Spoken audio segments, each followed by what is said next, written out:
Hello, I'm Jeff Reichard from Reichard Buick GMC in Dayton and Reichard Chevrolet in Brookville, Ohio. And we're here today with Sinclair Community College because we are actually going to donate a couple brand new engines and transmissions for them to use in their ACEP program. We'd like to thank the Reichard Group for the 4 GM engines and 1 transmission. The engines will be used in our engines classroom. The students will be able to disassemble these engines, measure the components internally, diagnose what might have gone wrong, and then reassemble the engines. The automatic transmission will be used in our automatic transmissions class where the students will be able to take its transmission apart, look at the clutch packs and the planetary gear sets inside, and be able to diagnose what might have failed in it, and then also reassemble the engine.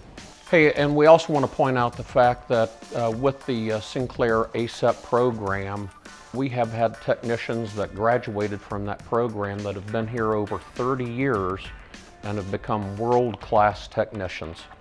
It's a great program and we love to support it.